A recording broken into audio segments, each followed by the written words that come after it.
Welcome back to the Money Honey, the show that brings together women in finance, property, and construction. We've had some amazing speakers that have graced the stage and have kept me a lot of company, have given me so many insights, vision, motivation. I've taken endless notes. So if you are new to this program, if you're new to this podcast, then please make sure you save it in your favorites because I will be bringing you women from all of these industries, from property, construction, and finance. There's, financial advisors, there's protection advisors, mortgage advisors, there'll be lenders, BDMs, fintech platforms. There's such a big variety of speakers. But you too, maybe one day, if you've been following this show for a while, maybe you too one day think, actually, I've got something to say, and we welcome everybody. So please make sure you subscribe and keep this in your favorites for future speakers to come. Today, this is the proof of the power of social media and how you can form friendships today and partnerships just like that, just by clicking that little button called follow, right? By clicking connect or follow, you can really create a new opportunity in your life. And this person I'm about to bring on the show today was just like that. Basically, we connected. I think we started off on Instagram. We'd never seen each other before. And you'd think that because we're kind of in the same line of work, we kind of do the same thing. You'd think, oh, is she just going to be a competitor, or are we going to get on? Is she just going to steal my business? Like we'd think like that, right? But actually, we come closer together because together we can actually work better. I don't believe in competition. I believe in collaboration. There's enough business out there for everybody. And I love the fact that the other thing I wanted to say is it's really hard to find women out there that put themselves out there, that are confident and that really value what they do. And if anything, I'm just here to support this next speaker because I know what she has to go through. I genuinely get it. I genuinely understand what she has to be faced with on a daily basis, what kind of what people say and how hard it is to put yourself out there. So I really respect what she's doing. And this is Rachel Southcott. So you probably already know her, right? So Rachel owns her own firm called The Financial Marketer. Hence, I said we're quite similar. So we're both like social media managers or digital marketing experts for the financial services industry, which is already really quite unique and quite niche. So obviously I have a lot to chat to Rachel about because I know what she does and I know how we do it. So I want to bring her on the show. And I want to talk about her journey on social media and her as a female in this industry. So can't wait to bring her in.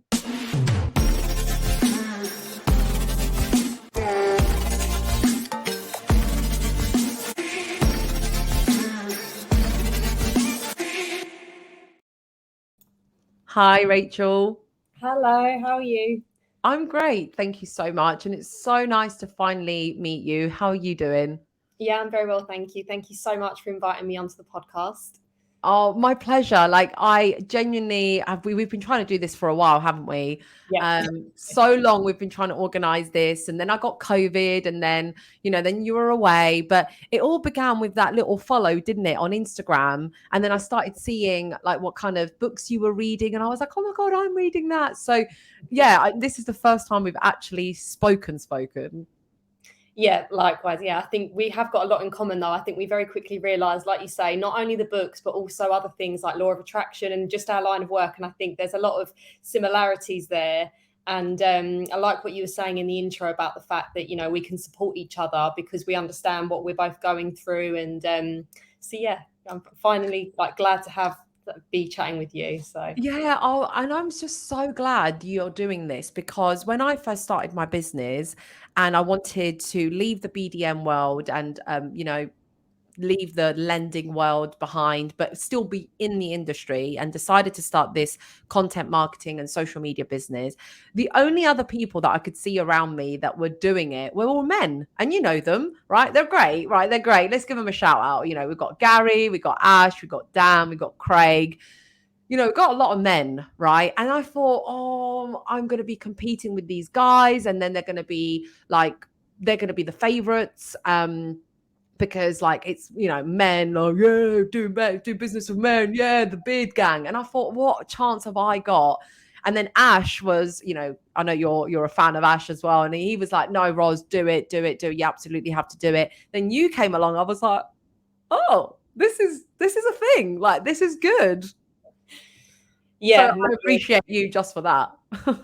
thank you. It is quite a small circle, isn't it? It is very niche what we do. And there are only kind of a handful of people, well, at least that we know of anyway, there are a handful of people in the industry that offer digital marketing services specifically to mortgage brokers and IFAs.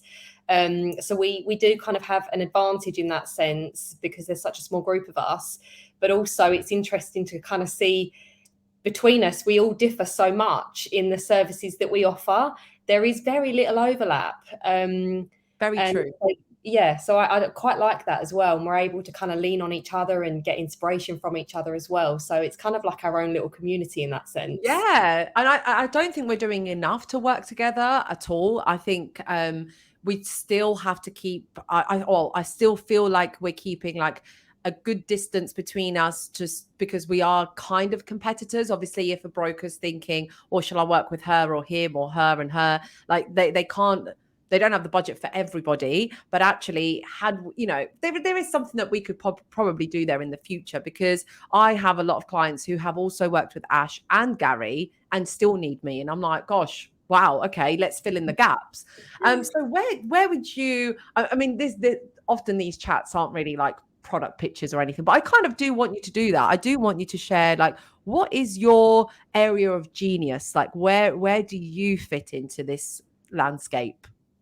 Yeah, sure. I'll give you a bit of kind of background Yes. before I started freelancing as well. So I've been in the financial sector since 2015 now.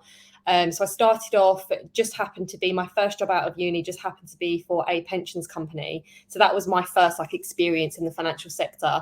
And from there, I then went on to work for a company that specialises in property finance and property investment. And again, it was just kind of, that's just what happened to be. And then I started to realize actually all of my jobs are in the financial sector by default and have also got some links to property. And so then when I decided to go freelance, I thought, you know what, it just makes so much sense for me to continue going down this path and specialize and create a bit of a niche for myself in that sector. So I've been freelancing now for 4.5 years, and I work mostly with mortgage brokers and IFAs.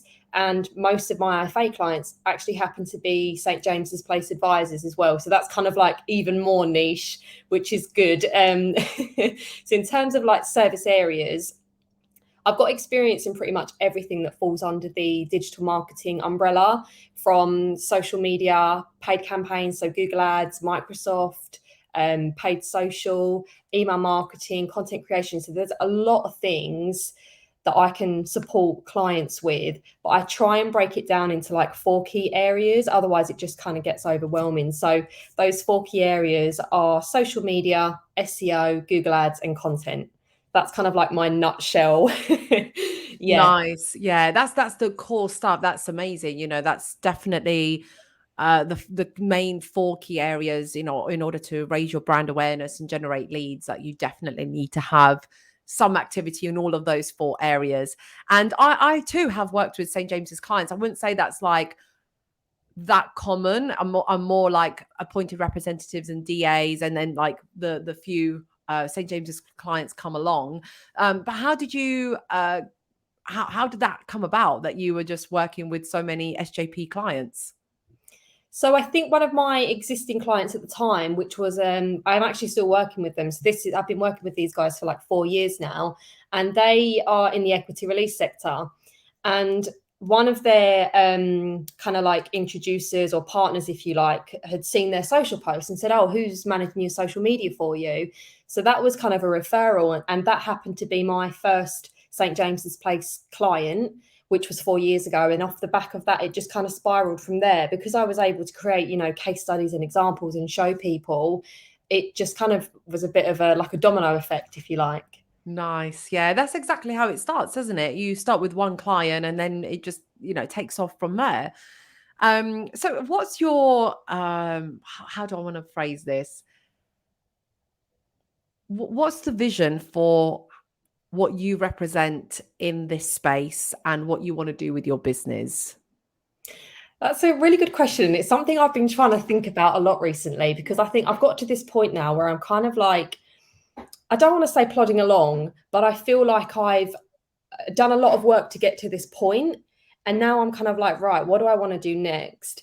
And I think for a lot of people, there's that, not pressure, but there's kind of like a bit of an expectation to say, oh, are you going to grow your business? Are you going to hire more people? And that's actually not something that appeals to me. And I think the reason that is because my most recent employed job before becoming freelance, I was on the board of directors for a property investment company. And because I had been promoted and got to that stage, I was managing a team of 5. And I wasn't actually getting involved in any of the exciting stuff. So I was watching other people do, create social posts and manage Google Ads campaigns and write content. And I was just like project managing everything. And I thought, I'm not doing the fun stuff. And so that's kind of part of the reason why I decided to go freelance. And I've dabbled a little bit over the past 4 years. There have been times where I've thought, oh gosh, I've bitten off a bit more than I can chew here. I need to bring help in. And I have tried working with a few freelancers, kind of like bringing them on board. But for one reason or another, it just didn't work out. I think it's like it actually took up more time trying to manage them than it did if I were to do the work myself. And I just thought, this is not working. Oh my God. Yeah. Yeah. Oh, I literally, sorry to interrupt you there, but first of all, I've got a backlog of things I want to say from things that you've said. One, how you entered the financial services industry is so similar to mine. It wasn't my first job straight out of uni, but it happened a little bit later. So I had a few just before that, and I could just never find my home. Like, I come from a completely different background. I did like languages. So I'm a fraud. I didn't study marketing. I didn't study like media and things like that. It was just something I organically started to learn because one, my age, like generation wise, like I grew up with it, but two, just because I dived into that learning independently. But I stumbled across a specialist lending brokerage that I got into. And then like you, I just stayed within that space, and then I adapted my business, and niche down. So that's one very similar journey that I have to you. The second thing that you mentioned was about hiring, right? Yeah. And skate and the question I asked you is a question I often get asked, which is like, what's next for your business? How big are you going to go? Like, I'm still in my shed. Like, I'm in this is a shed, right? Let's just face it. Like, it's painted all beautiful. Like, I painted this. I know. I watched. It's amazing. Yes. Thank you. Yes, I'm very proud of having to pay. I painted this, but I'm happy to be in this little shed, right? Because I don't want to be in a skyscraper right now, having to manage 100 employees and having to manage an agency.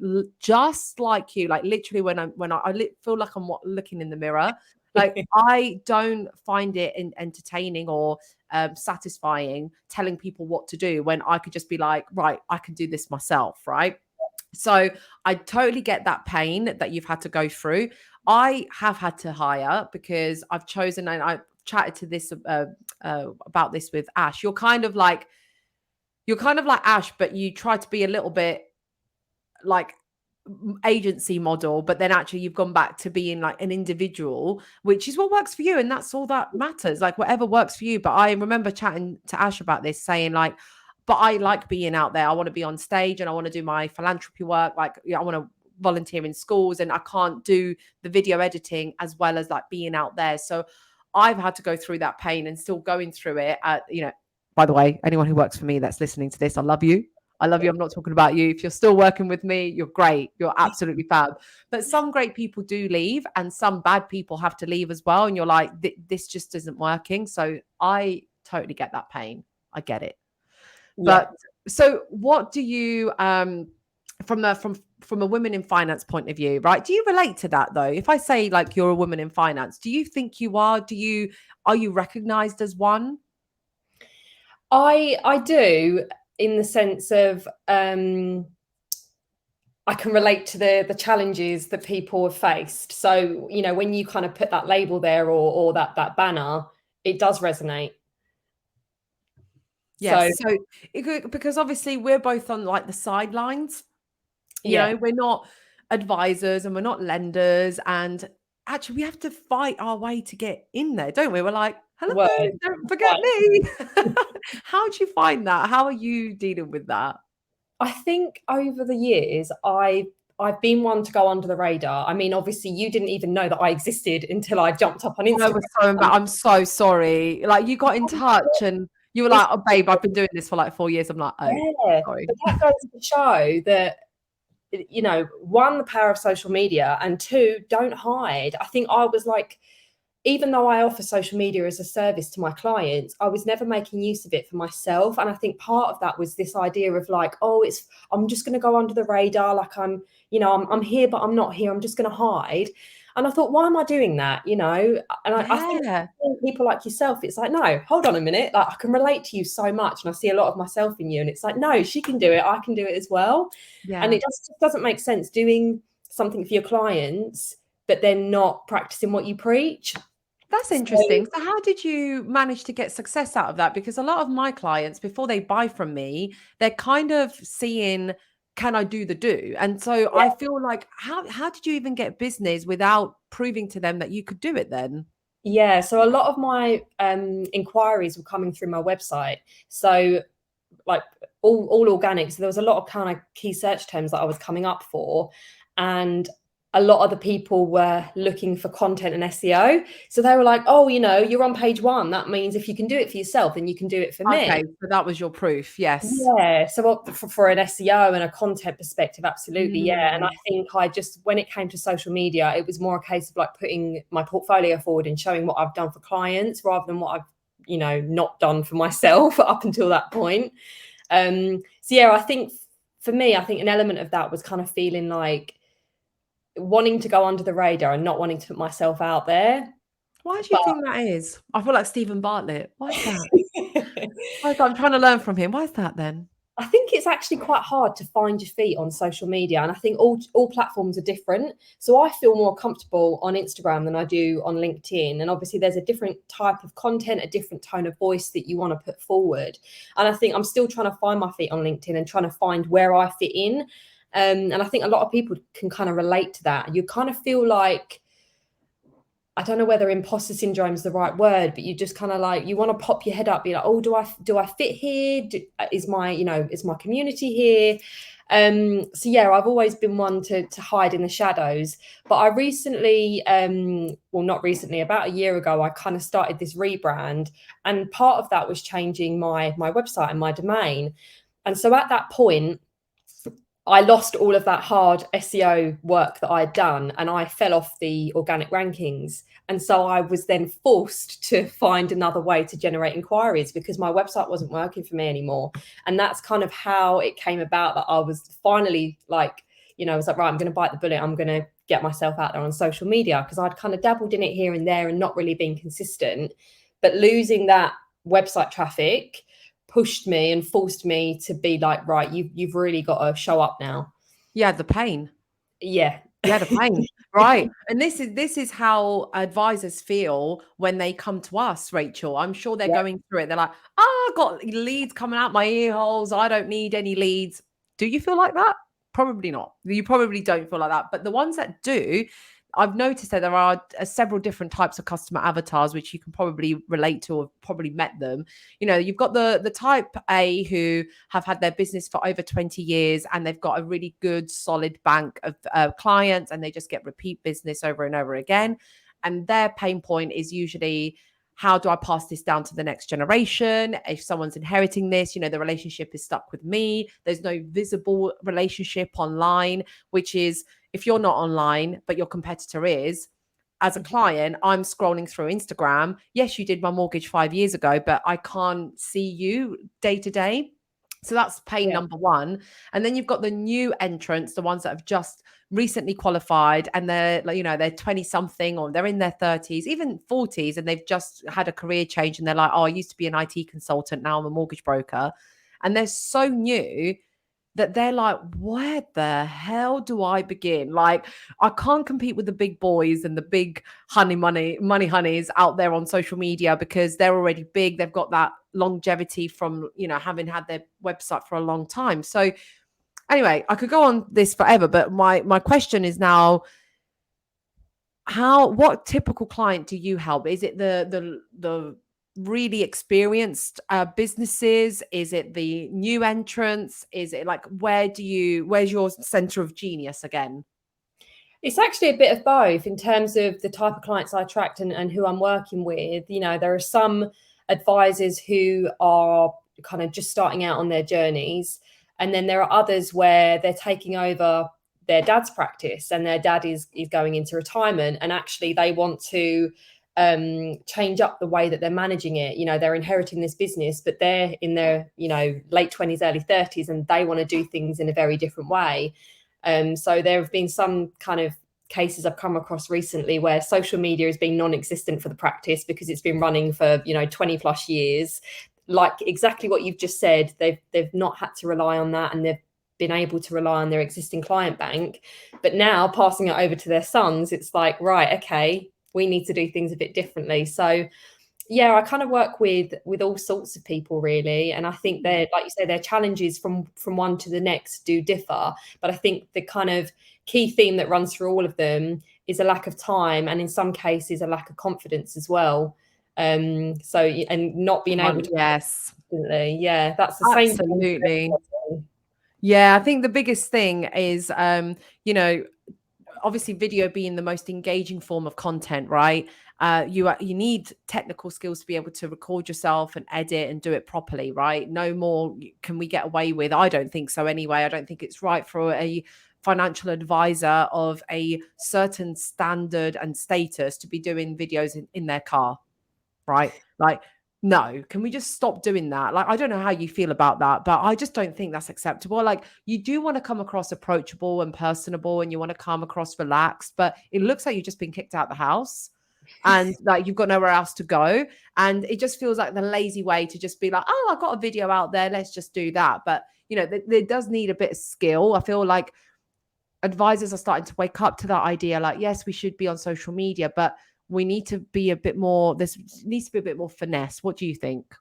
No, I completely agree. And I also think the actual content of what they're saying as well. I think sometimes when you're in that sort of relaxed environment where you've just jumped in your car and you know, Yeah. just doing it on a whim, like what are you actually saying? Are you adding value? Is it aligned with your social strategy? Have you even got a social Yes. strategy? I think you're more Yes. likely to just kind of talk rubbish when you're doing it off the cuff. Whereas if you've Exactly. thought about it, what you're delivering is going to be of value and resonate with people.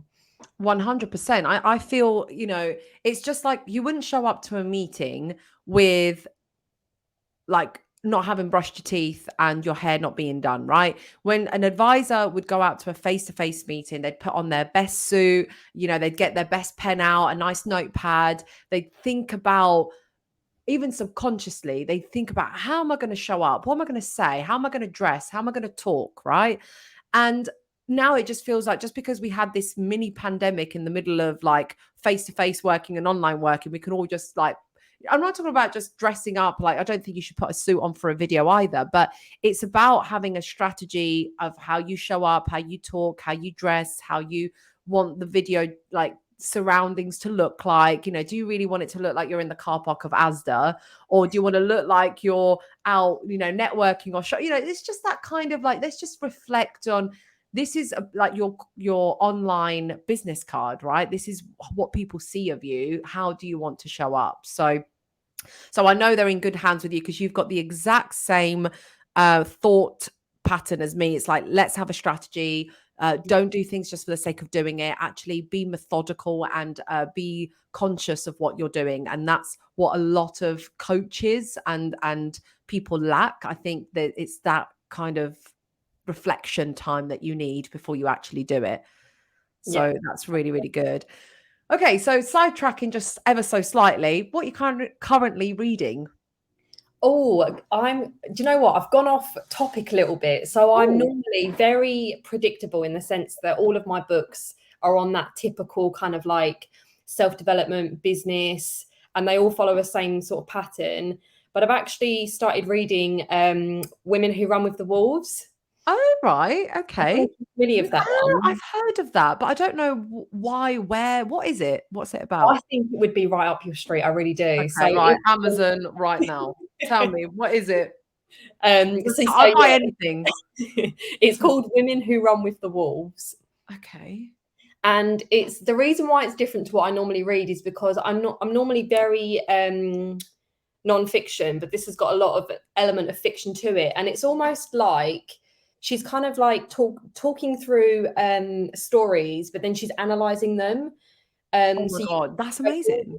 I love it. It's really good. And at the essence of it, it's kind of talking about the fact that women are, do you know what? This book is actually very like in keeping with the purpose of this podcast. just happens to be. So the idea about this book is the fact that women are kind of expected to show up in a certain way. You know, you can't have masculine traits. You can't be too powerful, and you know, you've got to follow what society wants you to be. Like, you've got to be nice, you've got to be well managed, you know, all of these types of things. And she talks you through these kind of mini stories, and then picks it apart and says, you know, this is what the man expected, this is why the woman was like that. Like, it's brilliant. I'm really enjoying it. I'm about, Wow, why have I not heard about this book before? I definitely think it'll be up your street. I've literally just bought it. I've just, Yay. yes, I'm very impulsive like that. Because I know what I like, and if I like it, that's how I managed to plan my wedding, like with my eyes shut. And literally, everyone was like, "Oh, Roz, have you saw?" I was like, "Yep, done." And they're like, "How?" I'm like, "Yeah, because I know what I want. Like, I know exactly what." So this book is on its way to me. I think I'm gonna, yeah, I've bought it on Audible. So for anyone who didn't catch that, it's called "Women Who Run with the Wolves: Myths and Stories of the Wild Woman Archetype." Yes. Love that. Yeah. So I've just downloaded that, and I'm literally, I can't believe how similar we are. I won't read things unless I'm like, what am I learning? Yes, Right. exactly. And I'm like, right, I need to learn something and it needs to be productive. And they're like, yeah, it's just reading a book. I'm like, no, I'm reading a book and I need to be productive. Yeah, So what are you getting from this? I'm literally like that. So I'm currently reading Manifest. So yeah, I think a lot of people are reading that, and it's I've read a gazillion versions of Law of Attraction and Manifestation. It's like the same message but over and over again, but I'm just kind of reading that again. And then I have gone off topic to myself for the first time, and I literally finished this book in 2 weeks in January, and it is a fiction, and it's by Colleen Hoover, called Verity. Sorry, I just nearly forgot that. It's called Verity. And oh my God, like, this has got nothing to do with my business or health and lifestyle, literally nothing. And it allowed me to just kind of get lost and immersed into some fun. And this book is so engaging. Like, if I know what you're like, if you only read educational books and things that you have to learn, you get bored very quickly and you need like your brain to be fed. I promise you, this book Verity is it's insatiable. Like, you just don't get enough of it. So I highly recommend that. If you just want to go off piece and you're just like, do you know what? I just need to distract myself. That is a book. And then I'm now reading her second book called It Ends With Us. Yeah, I'm reading It Ends With Us, and it's by Colleen Hoover again. Again, very gripping, very engaging. And so yeah, I have my own like little routine, like, because we were speaking about this, right? So what would you say is like your go-to routine for well-being or mindset and balance? Like, do you have a daily routine? I do, yeah. So it's a daily routine in the sense that I intend to do it daily, but Yeah. it doesn't always happen. So I like to journal, and that could look different from one day to the next. One day it could be like, these are all the brilliant things that happened today, or even like really, really simple things that I'm grateful for. Or it could be a list of things that I'm hoping to happen the following day. So basically, it's kind of like a moment to just sit there and reflect and be mindful and write stuff down and to take stock of where you're at and where you're going. So yeah, it's kind of just like a 5-minute exercise, but I like doing that. I like to read every day, and I do feel like that's part of the same kind of, you know, mindfulness, self-development, things like Yes, that. absolutely. Yeah. And then I have got a vision board as well, but I'm so bad with it. I think I'm just in a really like a period of very much indecisiveness because I keep changing it. So, Interesting. Yeah, I can't Interesting. quite pinpoint where I'm going and what I want and what I'm doing. So yeah, I need to tie that down.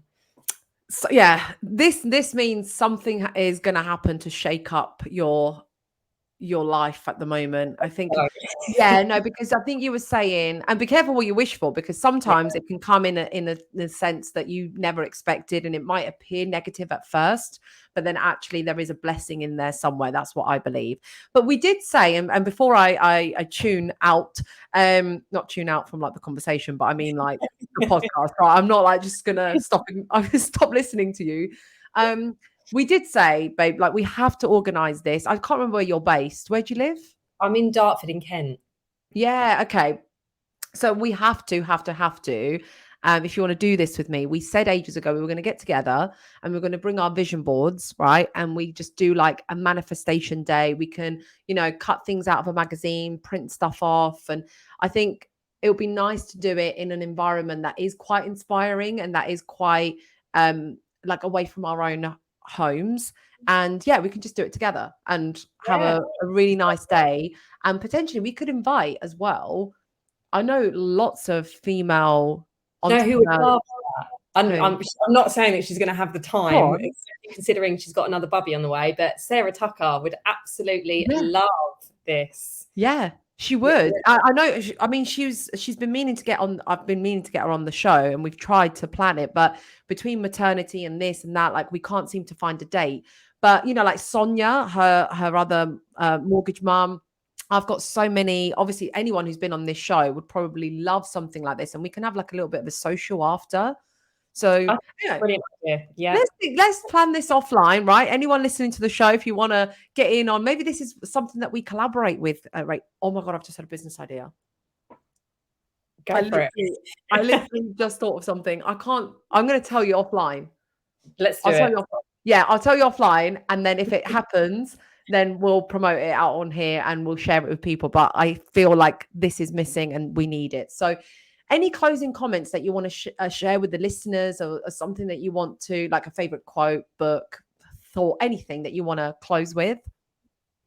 There's nothing in particular that springs to mind, but I guess it would just be the idea that we can take our career into our own hands. You can push forward, you can break the ceiling. You've just got to have faith, push yourself, and go for it. Yeah, love that. Thanks, Rachel. We are absolutely in control. Whatever happens, we are in control. So again, if you've been listening to this, thank you so much for sharing your time with us. And if you weren't listening, I had the best time. I'm so happy that we managed to get this chat in finally. We've got so much more to talk about offline. And yeah, so thank you so much for being on the show, Rachel. Thank you so much for having me. Your pleasure. Take care. Bye bye.